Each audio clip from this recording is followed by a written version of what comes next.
Have you ever heard of a town called Times Beach, Missouri? Well, if you go down Interstate 44 at exit 265, you will find a ginormous state park, 419 acres. But at one time, this used to be a town.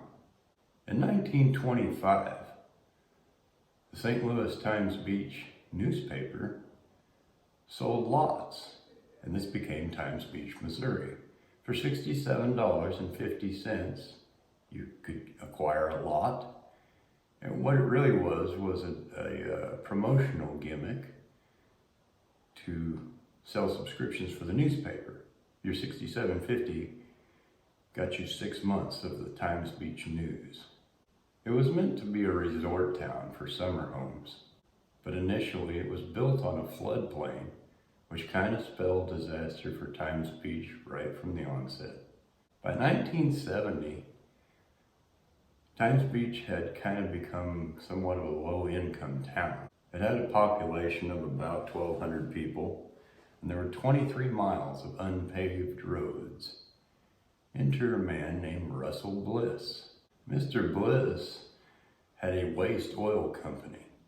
You know, this is stuff like, I assume, automotive shops and whatnot, you know, your oil that you drained out of a car and things like that. And by 1970, the Vietnam War was still going on. This company named Hoffman Taff made a whole bunch of chemicals, and they slurred it all together, and it just so happened to make Agent Orange, which they were spraying on Vietnam, and that killed off the foliage, so, you know, the troops could see and fight and what have you. Well, this Hoffman Taff had a contract with the U.S. military to make Agent Orange, and one of the byproducts of that is a toxic chemical known as dioxin. Well, by about 1972, the Vietnam War was coming to an end, and there was no need for Agent Orange anymore. Well, this Hoffman Taff had about a little over 4,000 gallons of this Agent Orange in a containing tank, a holding tank, just kind of laying around, and there's not a lot of things you can do with Agent Orange other than its intended purpose. Now, the EPA got to sniffing around, and they discovered this tank of 4,000 plus gallons of Agent Orange. And they said, you can't just have that stuff laying around. So Hoffman Taff got a hold of a place called Nipaco. Now, they made some chemicals as well, one of them called hexachlorophene. I almost hurt myself pronouncing that, because I'm not. Okay, we know that. Well, this hexachlorophene was a disinfectant. They put it in antibacterial hand soap and toothpaste and, you know, topical creams for women and what have you. And it had dioxin in it, which is a known toxin. Now, it's known now. But at the time, you know, to be fair, the studies weren't known. People didn't know this dioxin caused cancer. So this Nipaco company had purchased the Agent Orange, or took it off their hands. They were putting it in their, you know, moisturizers and toothpaste and what have you. And then that's not the best either.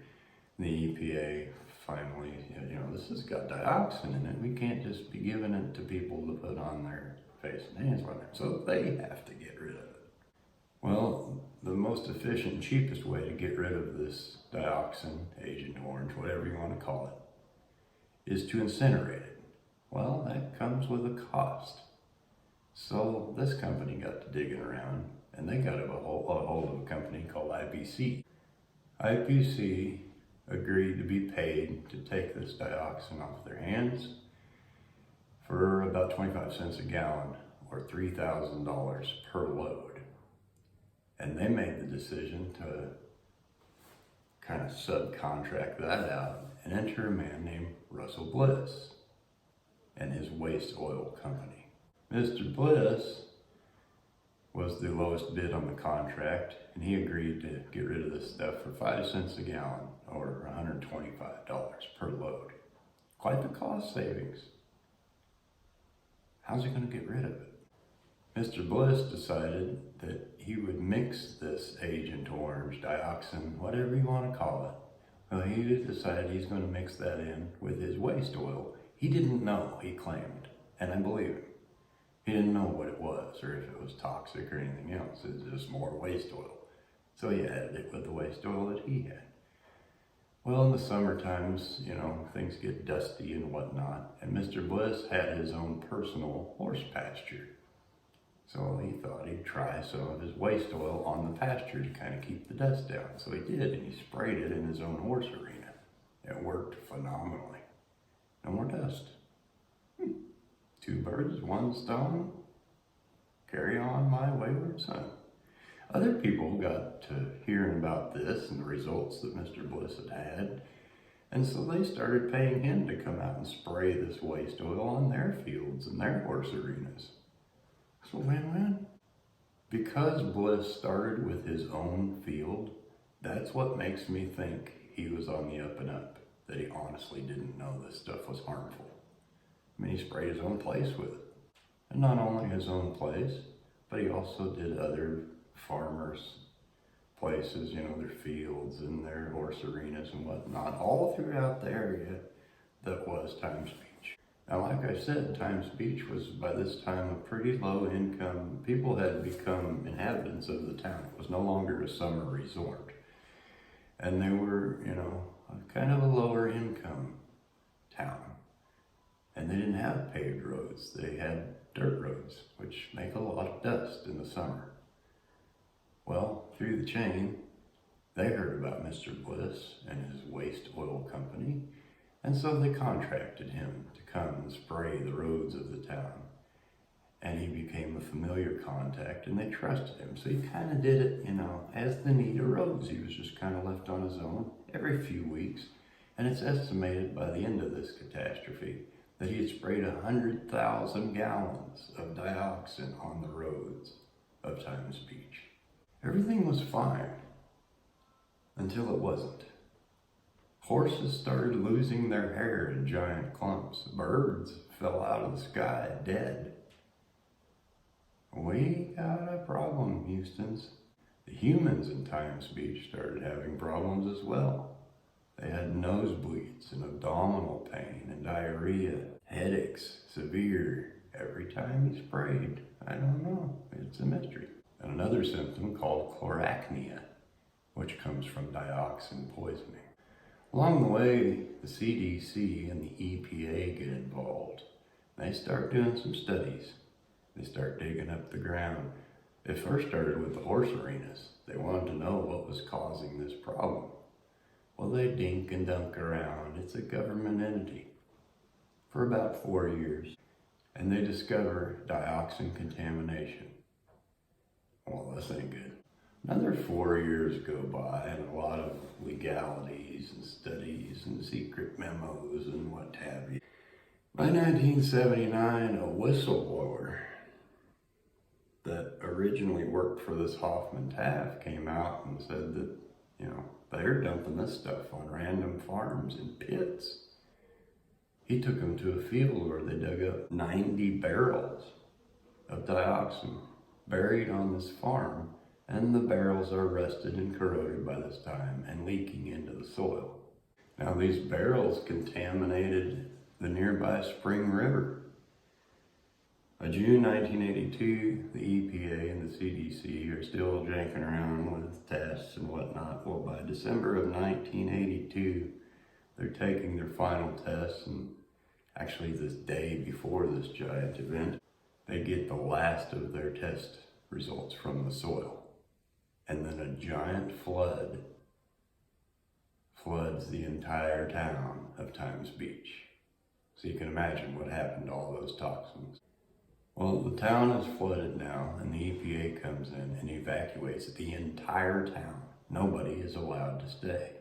And it just so happens that the EPA tests come back about this time, and they declare that the entire town, all of it, is full of dioxin.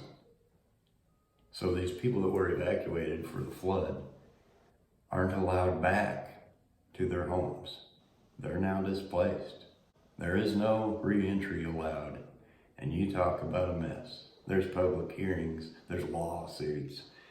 January 7th, 1983, then President Ronald Reagan establishes a dioxin task force. He's going to get to the bottom of it. The end result of this is a $33 million fund, basically, and they bought the town of Times Beach. All of it. In the class action settlements that ensued, former residents got between $2,000 and $90,000 for their homes. The federal government and state authorities came in and bulldozed the entire town and burned it. All of it. Businesses, homes, personal building, it didn't matter. The entire town. By 1995, they built an incinerator on site to burn all this, whatever wasn't thrown into landfills. And then we go back to the original, most affordable way was to incinerate the waste. But they didn't want to spend the money. The initial company didn't want to spend the money at that time.